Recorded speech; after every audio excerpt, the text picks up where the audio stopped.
When my father stood at my wedding and said, "At least one of my daughters made it," the room laughed. I didn't. I stood up, took the mic, and showed everyone what they'd been ignoring for years. I was the CEO of a $100 million company, and I had just bought 22% of his empire. "Hi, I'm Natalie," the daughter he called offbeat, the one they never thought would amount to anything. But that night, I didn't just take back my voice. I took back the legacy. Have you ever been underestimated by your own family? I'd love to hear your story.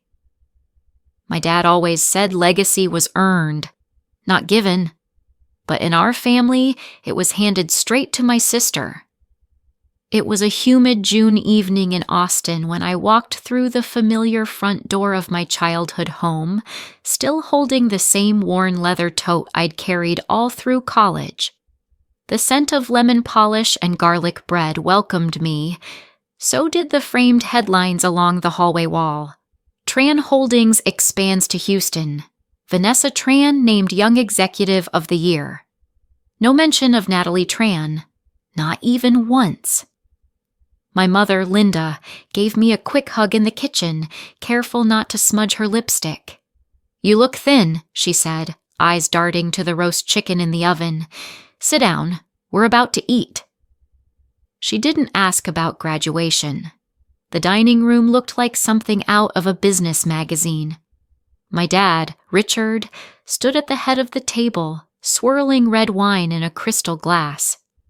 Vanessa sat poised to his left, wearing a navy sheath dress and a smile that said she belonged exactly there.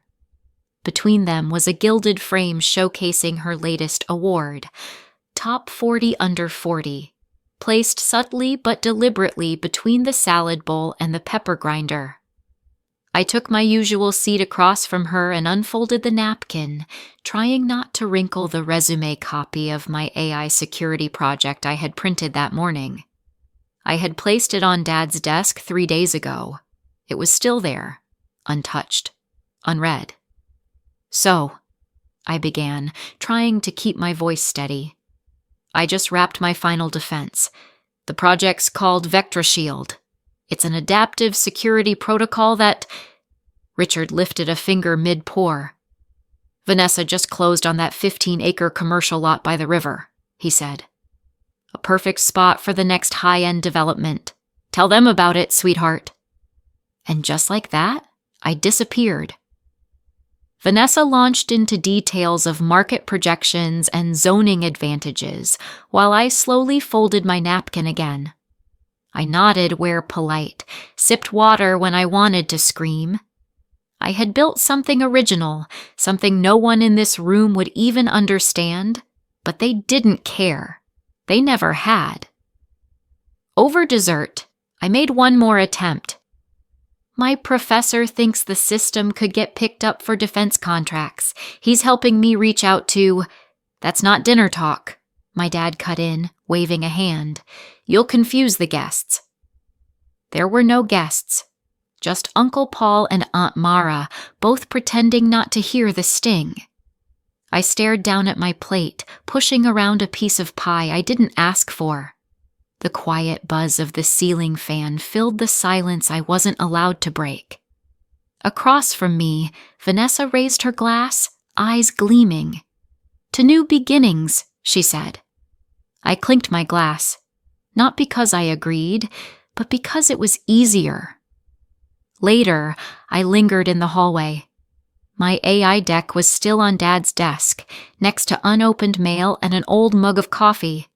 I touched the edge of the binder. There wasn't even a thumbprint on it. In the living room, Richard introduced me to Uncle Paul again, like I was someone new, someone vague. "This is Natalie," he said, with a thin smile. "She's our creative one, still figuring it out." I smiled back. For them, I was still that girl who painted murals in middle school, who doodled in notebooks. But they didn't know. They didn't know I'd already filed for a provisional patent, that I had 3 professors recommending me for a DARPA pitch session next quarter. that I wasn't figuring it out. I was already building it. I knew who I was becoming. Even silence can be louder than applause. Legacy isn't inherited. It's built quietly. They saw a child. I was becoming a founder. Sometimes the softest voices carry the biggest plans. Sometimes to grow, you have to plant yourself somewhere no one's watching.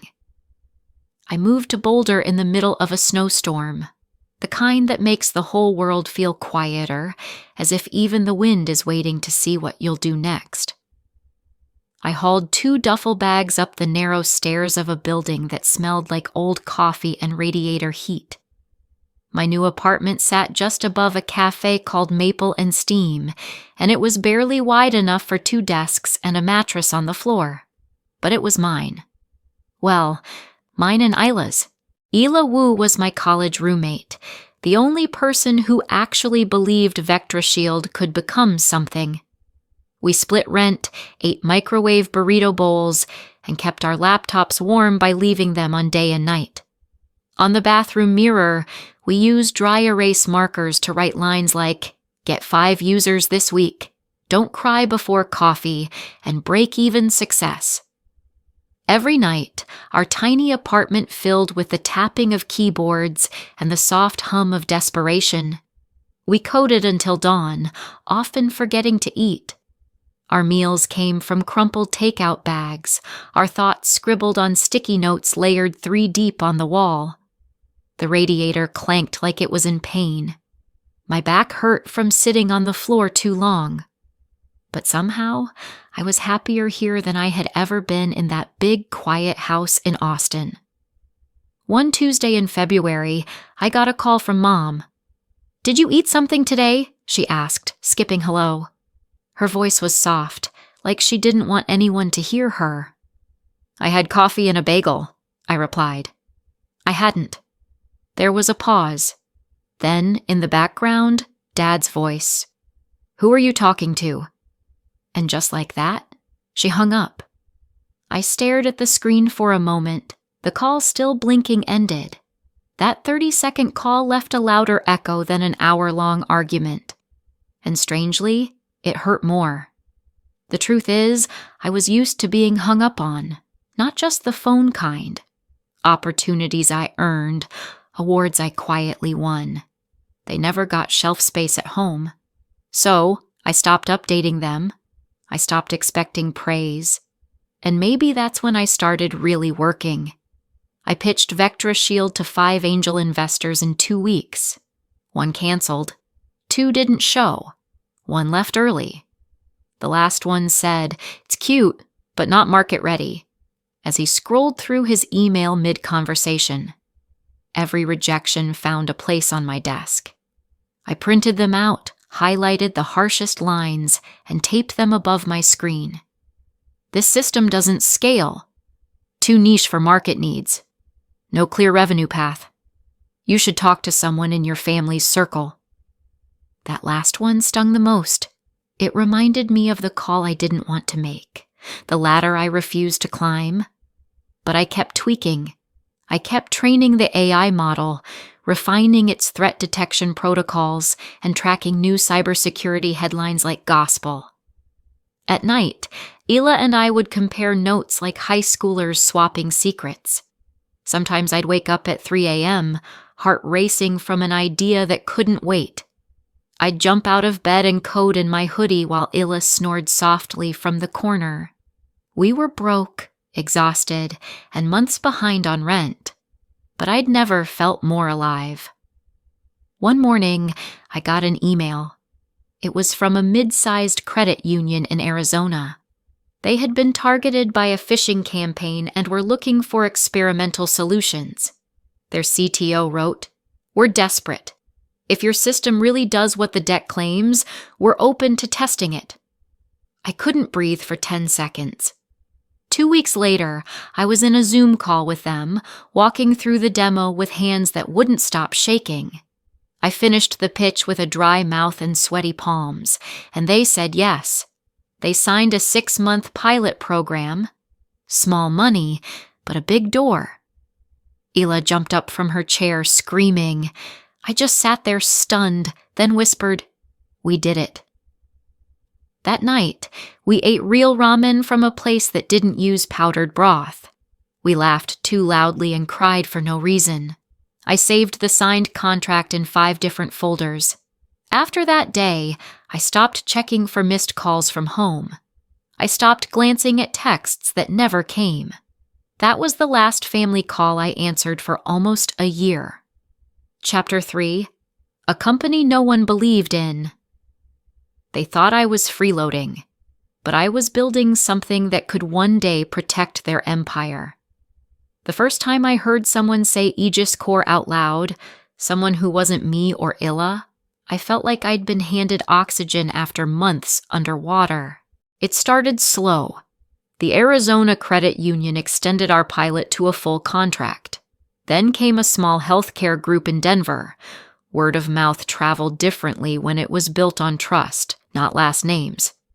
By early 2019, we had enough recurring revenue to move out of our crumbling loft and into a shared co-working space above a bookstore. The space wasn't much.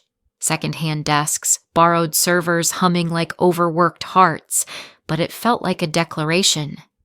Ela cried the day we got our own keycard entry system. Michael Reyes joined shortly after, a quiet but brilliant systems engineer I met through a startup Slack channel. He didn't blink when I explained our hybrid AI firewall model. He just nodded and asked where the bottlenecks were. That's how I knew he belonged.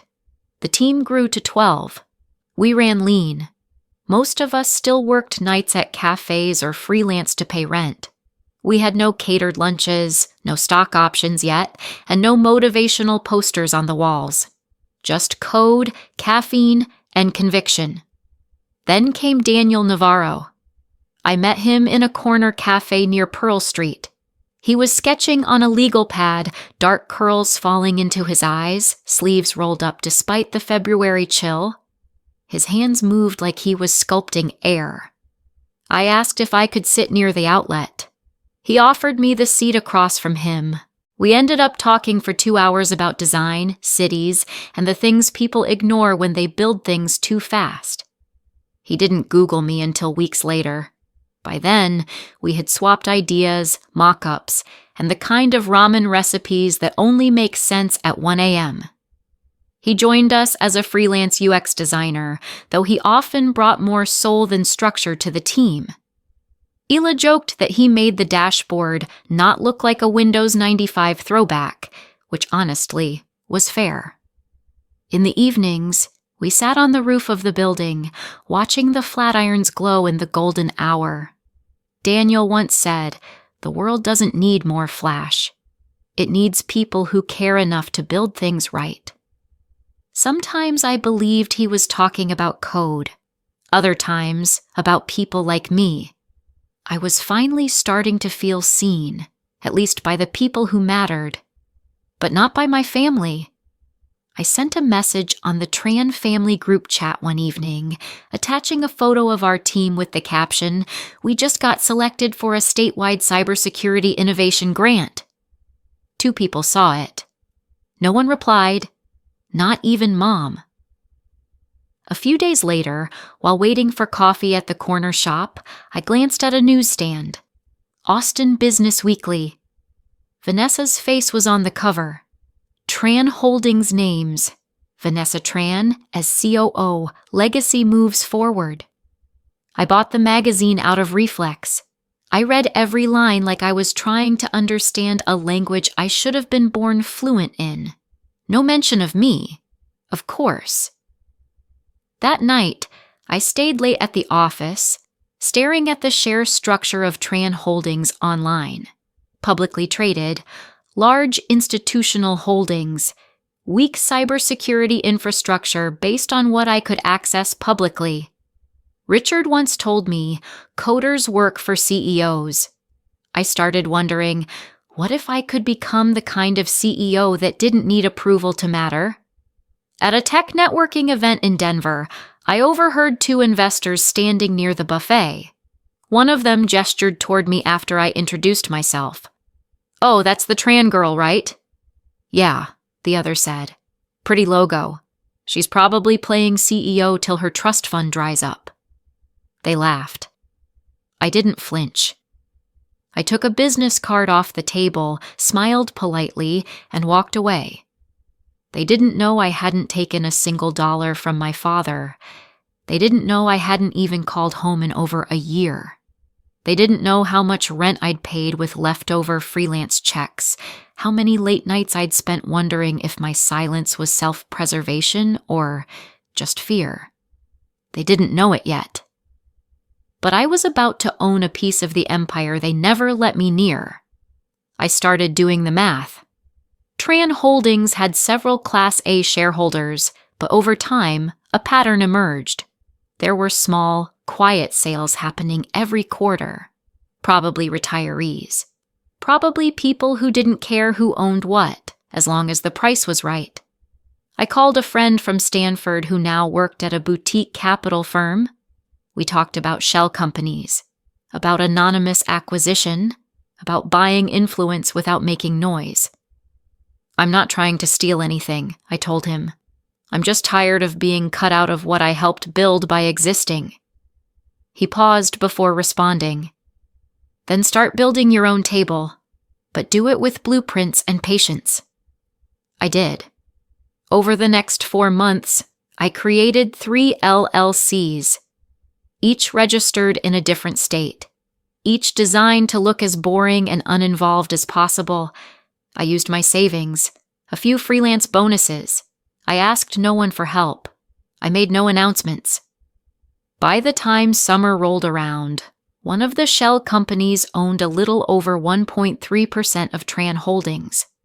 It wasn't much, but it was mine. And for the first time, I realized they didn't have to acknowledge me. They didn't even have to like me, because I'd already started weaving myself into their world. Not through the front door, through the foundation. On some nights, I'd still reread old emails from my professor back at Stanford. "You were always the one asking the questions others didn't think to ask," he once wrote. "That kind of mind doesn't need permission to be great." Those words stayed with me, especially when I had no applause to measure against, no confirmation from the people who once claimed to know me best. Sometimes success doesn't look like applause. Sometimes it's a quiet transaction in a digital ledger, a name buried in ownership filings, or a line of code that never crashes under pressure.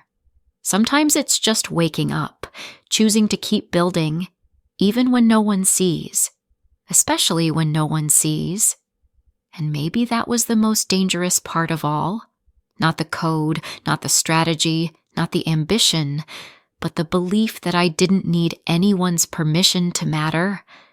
Because from here on out, I wasn't asking. I was owning. They said weddings were about love.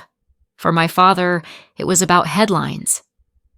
Planning a wedding should have been about color palettes, cake tastings, and laughing until midnight with your best friend over table arrangements. Mine felt more like coordinating a product launch, with my father as executive producer and Vanessa as brand manager. Fall in Austin carried the kind of breeze that made leaves dance across polished driveways. We were 3 weeks out from the wedding, and Richard Tran had already sent my planner a spreadsheet titled Preferred VIP Seating, Tran Affiliates. He'd also asked if we could incorporate the Tran Holdings logo subtly into the stage backdrop. "Just a watermark, nothing distracting," he wrote, as if I were giving a corporate keynote. "You're not serious," I said during dinner at Vanessa's house. She sipped her wine. "It's just branding, Nat. Guests expect a certain level of polish at events like these. Events like these, not weddings, not love stories. Events." Daniel squeezed my hand under the table. He'd been quiet all night, ever since Richard announced we'd be adding 3 executives from a tech consulting firm he'd been courting to our guest list. The same firm whose contracts I'd quietly underbid 6 months ago. I didn't say a word. Vanessa leaned across the granite counter and smiled with too much gloss. "Have you chosen a gown yet? If you're still undecided, I have a connection at Ely Saab's private collection. Something classic. Understated." Understated. That word again. It was the same tone she used back in high school when she said my prom dress was so fun. The same voice that once told a teacher I was more creative than consistent. It was always the compliment that scratched. I just smiled. "Thanks, but I've already found the perfect one." What I didn't say was that I'd bought it myself. Just like I was paying for every inch of this wedding, the flowers, the seating charts, the calligrapher Vanessa swore she'd pull strings to get. They all thought Richard was footing the bill, a proud father sending his daughter off in style. I never corrected them. It would make the reveal more satisfying. Linda, my mother, watched everything quietly from the end of the table. She asked me once, in the softest voice, "Are you sure you don't want to elope?" I told her I wasn't running. Not this time. Because behind the veil, the menus, the tux fittings, I had been running numbers. 3 shell companies, 6 quarters of quiet acquisition. And as of last Thursday, I held just over 22% of Tran Holdings. They didn't know that. Not yet. And that silence, that invisibility they'd assigned to me since I was a child, it gave me time, gave me angles, gave me power they couldn't feel until it was too late. The rehearsal dinner was held in the rooftop ballroom of the Monroe Grand, the venue I had chosen. Not because it was the most expensive, but because it had the clearest acoustics. Every table gleamed. The floor reflected the chandeliers like water. My father wore a navy suit tailored like armor, and Vanessa, in cream silk, greeted everyone like it was her campaign launch. Daniel stood beside me in a charcoal jacket and soft eyes, the only thing in the room that felt real. And then Richard stood to give a toast. He held the glass like a gavel. "When Vanessa graduated from Wharton," he began, "I remember thinking, this family is going places." A few chuckles. Vanessa's smile grew. "And now, she's the COO of Tran Holdings, carrying forward a legacy that started with just a blueprint and a dream." More polite applause. Richard turned toward us. "And now Natalie's getting married.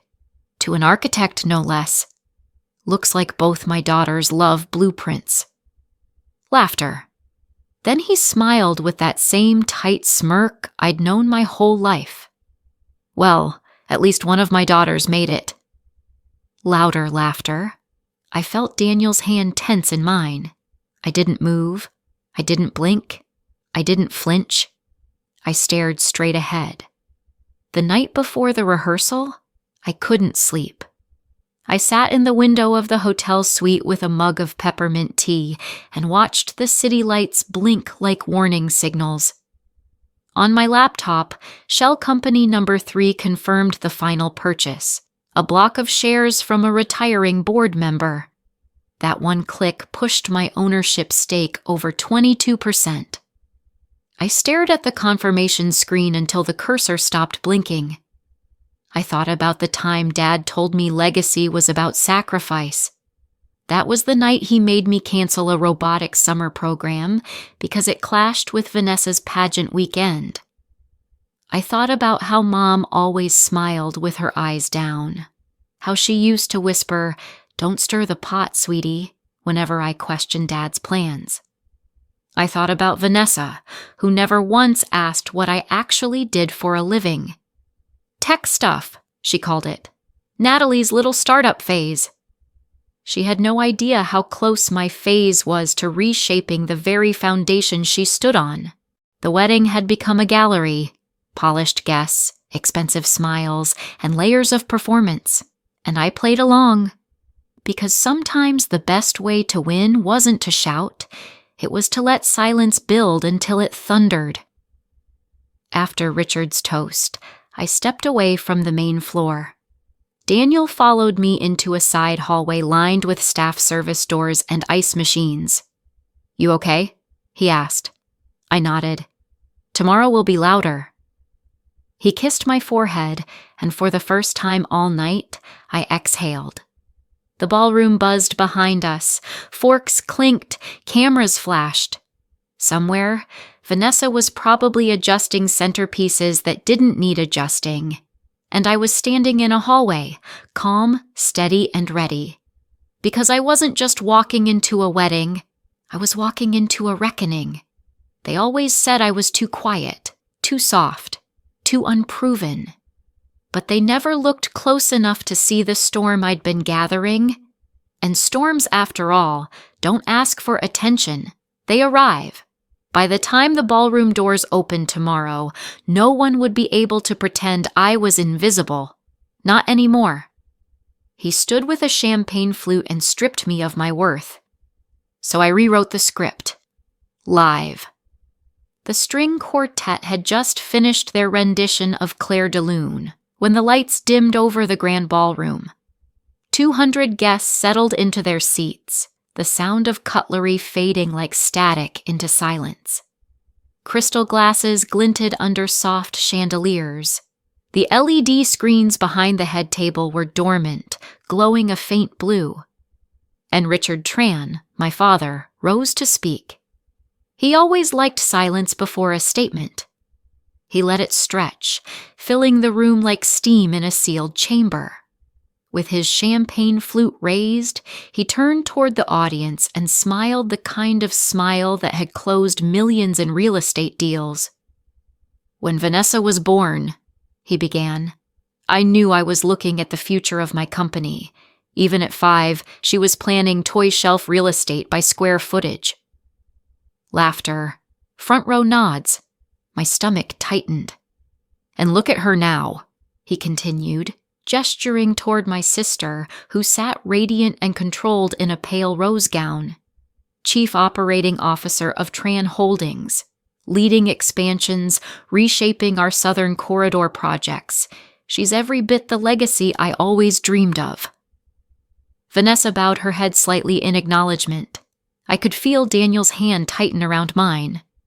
"But families," Richard continued, "are about balance. About contrast. Yin and yang." A pause. "And then there's Natalie," he said, turning to me. "Always the offbeat one. Our little tinkerer. She once tried to build a drone out of coat hangers and an electric toothbrush." Scattered chuckles. "She never quite fit the mold. But that's okay.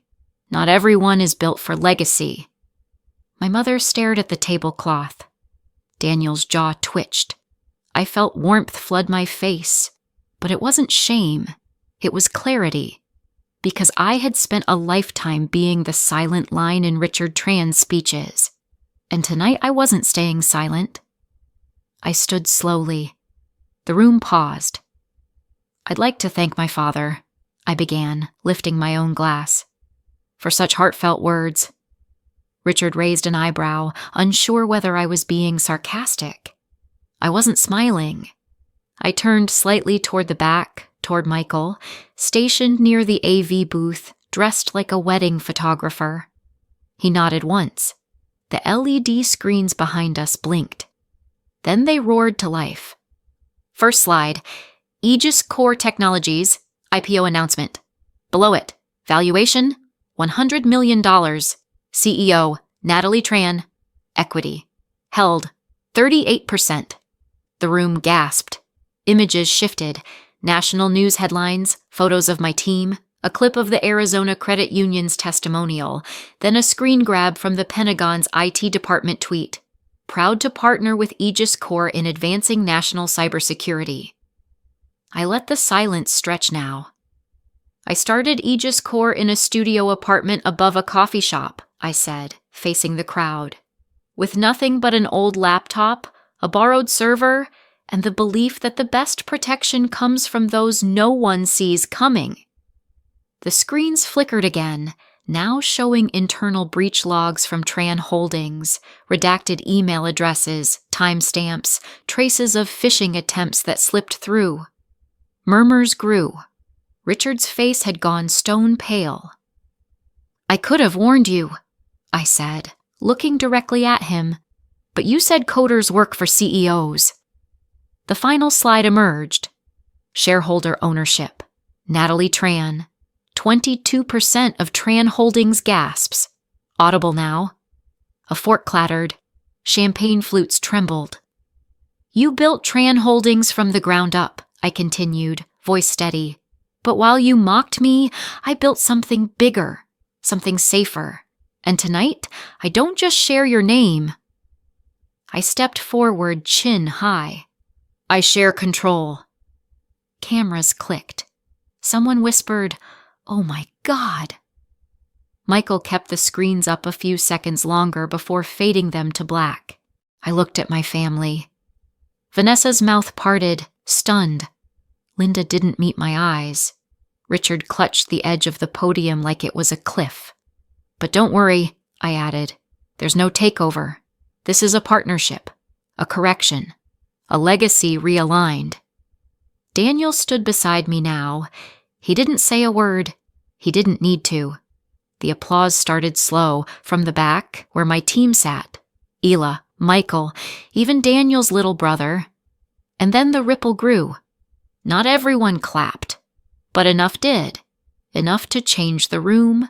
Enough to change everything. People say time slows down during defining moments. Not because of magic, but because your brain starts recording everything. The way Daniel's thumb traced a half circle against my palm. The way the chandelier light fractured in my champagne glass.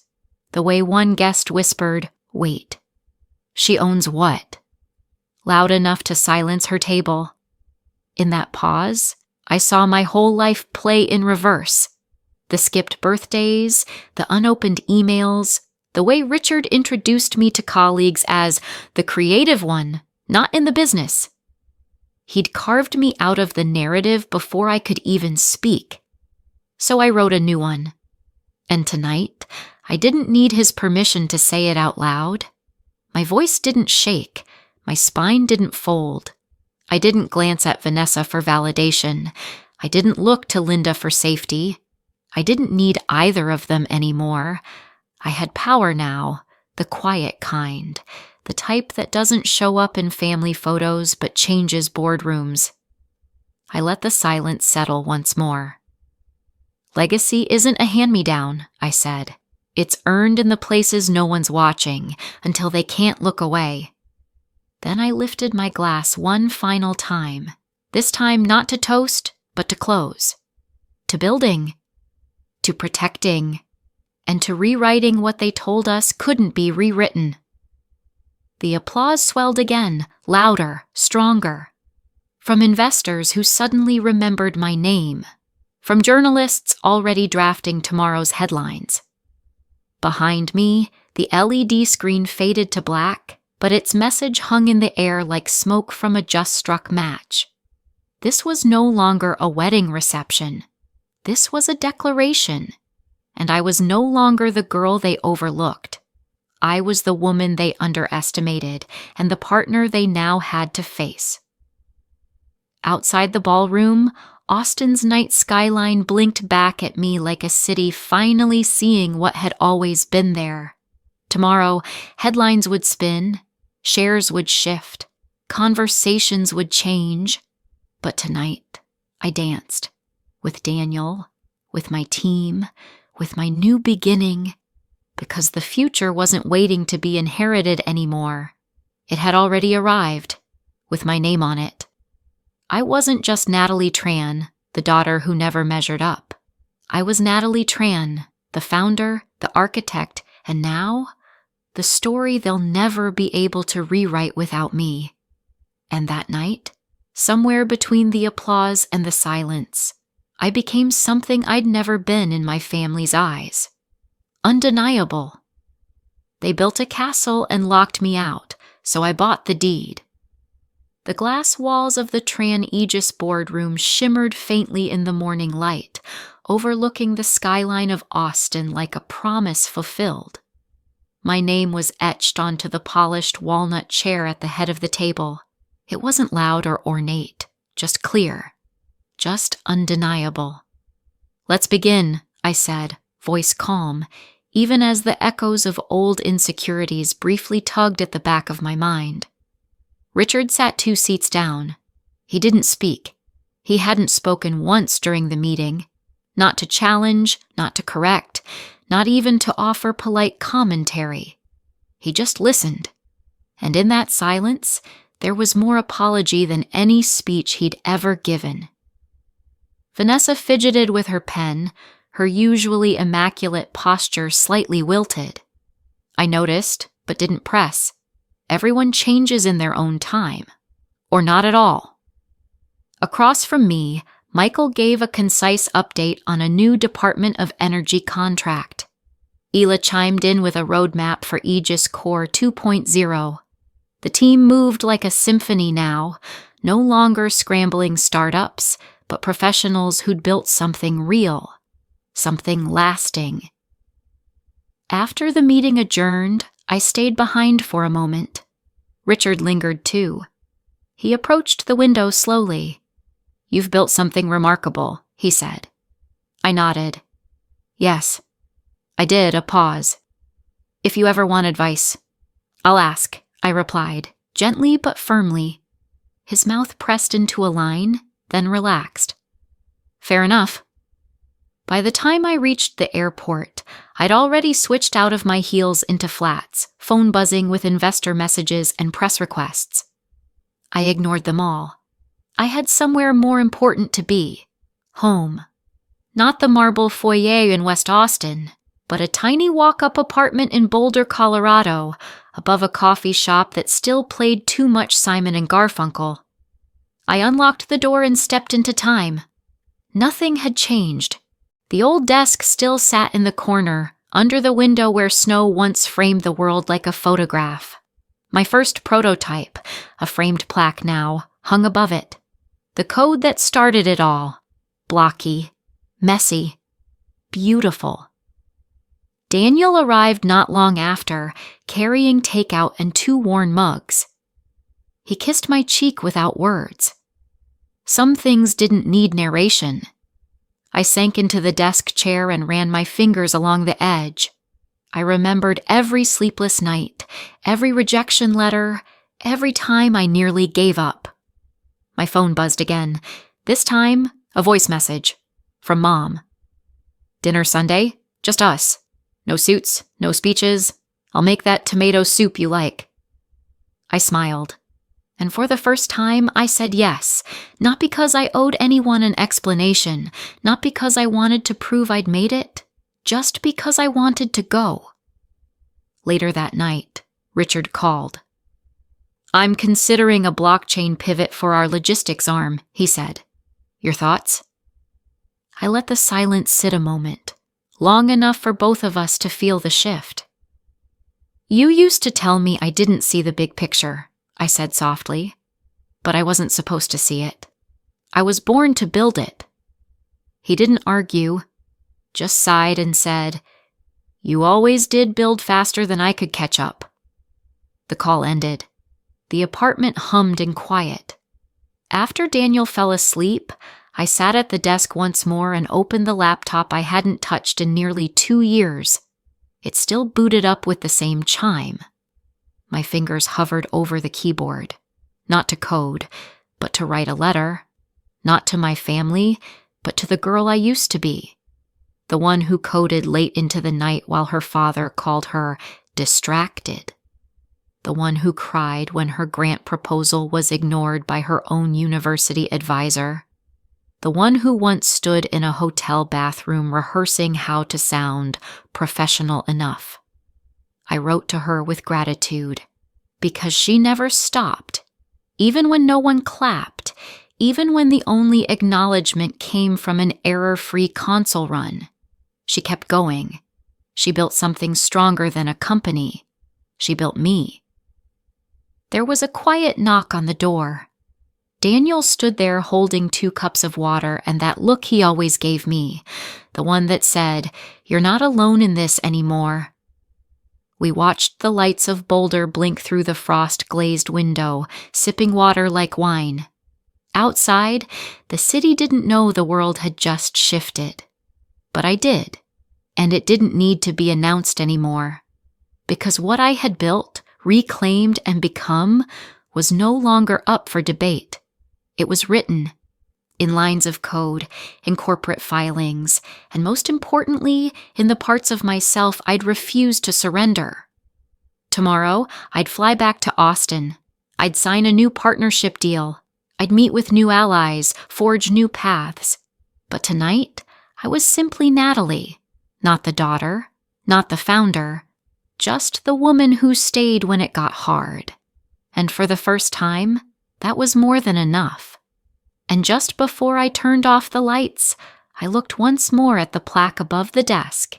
It didn't read genius or success or even CEO. It simply read, property of the one who refused to give up. That was my legacy now, and it had only just begun. There was a time when I would have given anything just to be seen at the dinner table. Now, I sit at the head of a boardroom, not because I chased validation, but because I stayed true to the quiet work no one believed in.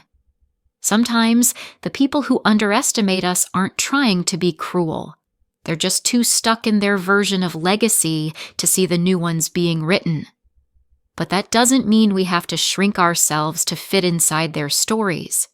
Because love, like leadership, means listening and allowing space for others to grow. If this story reminded you of your own path, or of someone you once had to become for your voice to be heard, I'd love to hear it. Tell me below. What does legacy mean to you now?